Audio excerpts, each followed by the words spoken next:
Hi guys, it's Brian here at the Peace of Eden Homestead, and this is our third episode of Choose My Next Adventure. And boy, you guys choose the tough one for me today because I don't really like that much talking about myself, but you wanted an introduction to me and my homestead. And I guess I figure the best place to start is at the start. And this is the start of the Peace of Eden Homestead. The previous owners have it marked as, or had a sign up here that says the Boondockers. Eventually, I want to change that to say the Peace of Eden Homestead, but for now, it says the Boondockers. But anyway, this is where you come into the property. The actual property of the Peace of Eden Homestead. It's 40 acres, and this is the driveway. It's about 3/4 of a mile that way back to the or a little under 3/4 of a mile that way to the road, and then that way is about another 1/4 of a mile to the house. It's just under a mile long driveway. So this is the beginning of the property.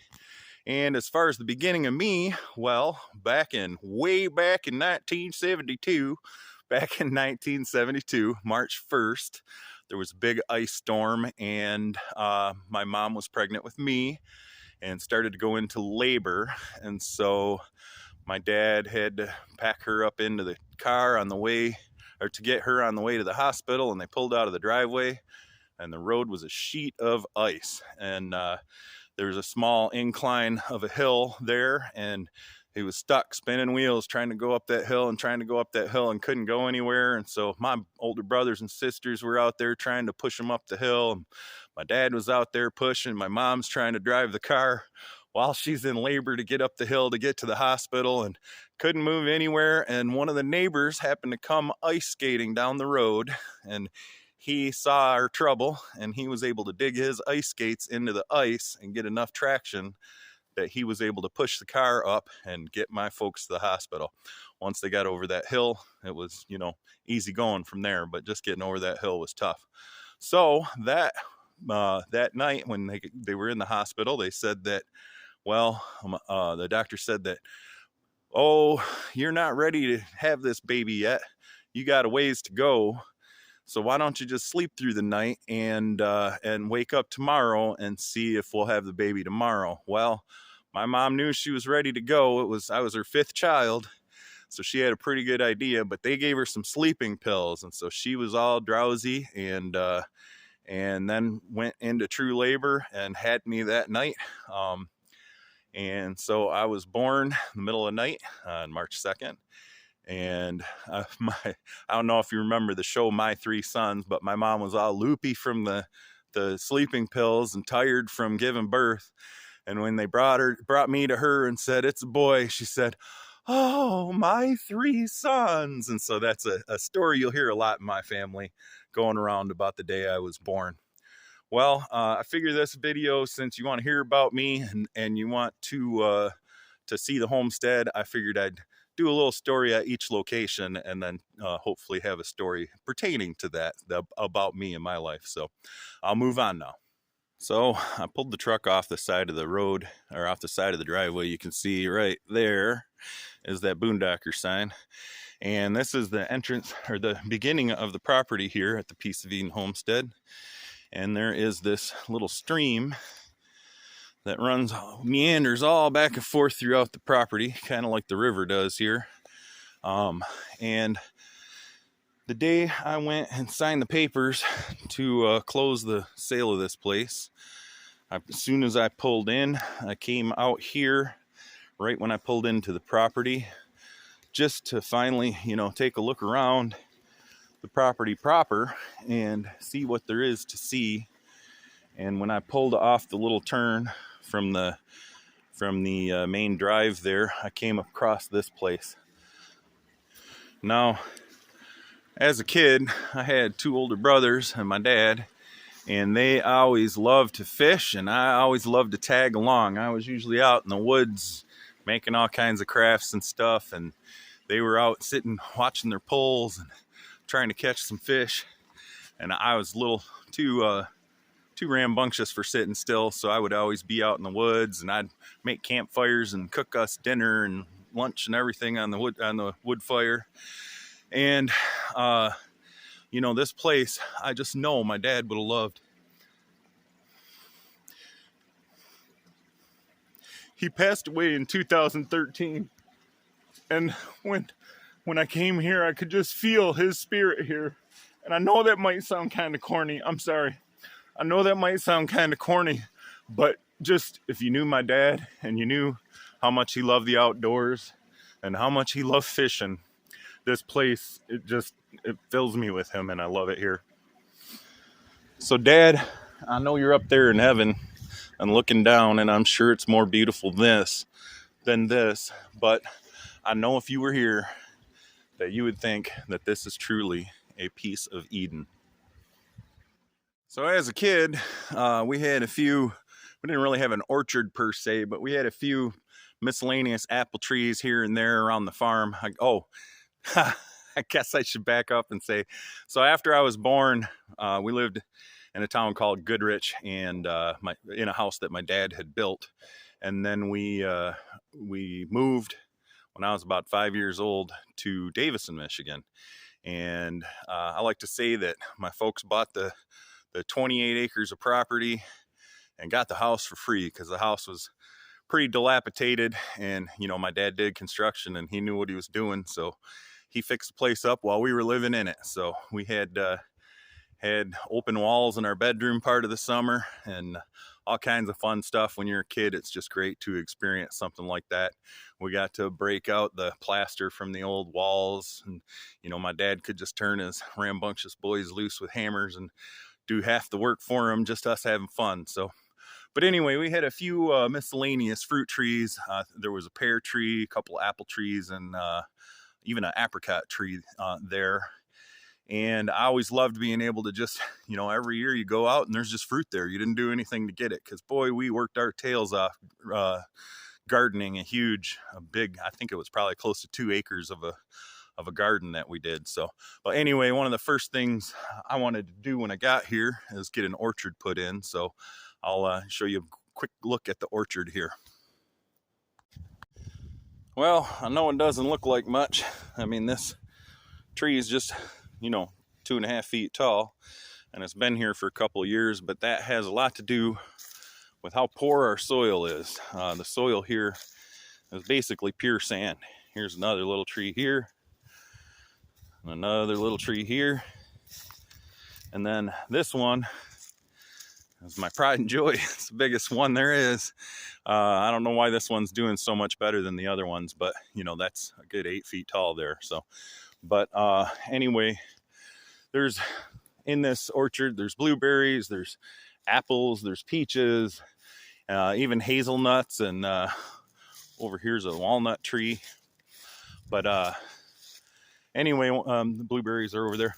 One of the things I'm planning to do is incorporate a lot of biochar. I don't know if you're interested in, or if you know anything about biochar or terra preta, and that's basically a good way to take poor soil and you make charcoal. That's what this is all about. And you put you know, natural nutrients and stuff in that charcoal, like soaking it in compost tea and stuff like that. And then you incorporate that into the soil, and that will then hold the nutrients in the soil instead of letting them drain through. Because as you can see over here, the soil here is pretty much pure sand. So anything you put on it just washes right out with the next rain. And so I want to keep that from happening. So, all right, well, let's move on. And I got a couple other stories I'll tell. So over there, that little shed roof, that is a camper that the previous owners left here when we got the place. My brother and I got the place together, and decided we're going to make a little house out of that. Once the house is built, we'll pull the trailer out. Well, all but one wall of the house is built. We'll pull the trailer out. So right there is the beginnings to a house that I've started building simply with trees that I milled into lumber on the sawmill, which we're going to right now, and then design this and put it together. And it's kind of scrapped together right now, but it'll be nice when it's done. There's my brother's sailboat.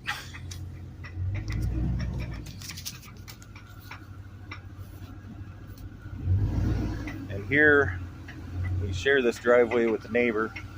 The neighbor's house goes that way, or the neighbor's drive goes that way, and my drive goes this way. So this is the mill yard. This is a place where I love to do a lot of work. Now, growing up, we were dirt poor, and we've had enough money to get our absolute necessities and enough fortitude to grow all the food we needed. And with my dad doing construction my whole life, I kind of got into woodworking and at a very young age. And then he actually handed down his table saw to me when I was 12 years old, and that really got me into woodworking. So I took every woodworking class in high school that I could get, and I even took one of them twice just because I loved it so much. And they had changed the name of the class, and so I was able to take that same class again my senior year. But anyway, being poor and being a woodworker means that you're always wanting and wishing you had the lumber you wanted in order to build the projects you want to build. And boy, having a sawmill really is a wonderful thing for a guy like me. And I met up here a guy that has a tree service, so he's given me tons of logs. I've had a few logs off the property. In fact, this back here is a solar kiln that I designed and built, and still needs a siding on it, but other than that, it's dry and lumber. Let me turn you around and you can see that. So in here, I have hundreds and hundreds of board feet of oak. Now, if you've ever bought oak at a hardware store, I guess the winter knocked some of the insulation down, but I'll get that back up. If you've ever bought oak at a lumber yard, you can just imagine how much it cost for a 28-inch wide, 12-foot long, 1.5-inch thick chunk of oak. And there's a whole stack of it right there, and more smaller stuff there, some bigger stuff and smaller stuff here, and even more there. And I got a great big pile of it in the barn too, and it's just absolutely wonderful to have all this material to work with. I think I'll spare you the driving around part and just tune back in when we get to the next spot we're going to. So this is the garden here. Sorry, the sun's right in my eyes, but this is the garden here. It's much smaller than the garden we had growing up. But that being said, it's just me here feeding myself, so I don't really need that much space. I built these two. Another advantage of having that sawmill is I built these two deep garden beds here that make it really easy when you need to weed. You just have to reach out and pull the weeds. That's right there for you. So saves a lot on your back. I plan to convert the rest of the garden into those. And let me see if you can see it right back here by the barn. There's a couple stacks of lumber there that are for 3 more of these raised beds that we'll put in.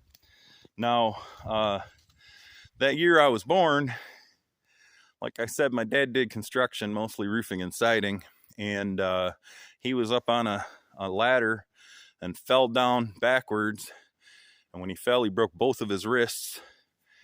And well, when you're poor and you're working construction, you don't necessarily have health insurance, and so he was able to get his wrists back casted, and my mom was busy taking care of us 5 kids, and my dad too now, since he had both hands out of commission. And so the whole time he was recovering and my mom was taking care of us, we got pretty low on food, and I was still an infant at the time, so I don't remember any of this, but the story goes that pretty much that whole winter my family lived on vegetables and stuff that my mom had canned, mostly green beans. So, and surprisingly, we still all love green beans to this day. But anyway, that is a good reason to grow a lot of food and can it and keep it on hand so that you can get through hard times without too much difficulty. So I'll tell you another story about my mom now when we get in the shop, which is where I'm taking you next. Oh, and one thing I should really add, and this is very important. Even though my family was dirt poor financially growing up, we were richer in love and companionship and friendship than any family I know. My brothers and I fought like cats and dogs a lot, but we always had each other's backs. And now that we're older, we don't fight so much. And my sisters always looked after us, and my mom and dad loved us like crazy and did everything they could to provide for us. And to me, that's really what it's all about. So light level's not quite as good in here as it was out there, but this here is a cabinet I'm building for a client right now, and it's one to match some other cabinets I've built for them. It's got some soft closed doors, and oh, that wasn't so soft, I kind of slammed it, but you can't really see it. Let me turn it around with the flash on and see if you can see it a little better. So this is the upper cabinet, and the lower cabinet's over there in the main part of the shop. But you can kind of tell here, this is all quarter sawn oak here. Now when I get the finish on this, it's just going to be amazing, because you have all these stripes and flecks and stuff, and those are called medullary ray flecks that show up in quarter sawn white oak. And they're just beautiful once they're finished. I recently posted a video, or a reel, I think it was, with a dragon box that I made for my son using quarter sawn oak. So same stuff here. It just doesn't show up as well on video when it's not finished. Now over here we have the main shop. You can see the base cabinet for that upper cabinet there. The table saw is here, buried under a bunch of tools. Big workbench behind it, lots of miscellaneous storage. And as usual, my shop's a mess, but that's just kind of how it goes when you're a creative person. You tend to, especially when you have 100 projects going on like I do, you tend to make a big mess while you're working. So, but anyway, a lot of people wonder how I can do so many different things. I have so many different hobbies and skills and stuff.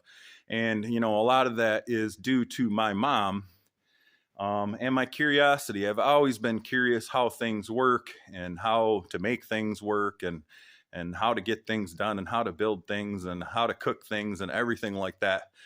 And, when I was a kid, like I said before, we were really poor, and my mom didn't like our furniture. And so we couldn't afford new furniture. So what she decided she was going to do is reupholster our couch and chair and love seat.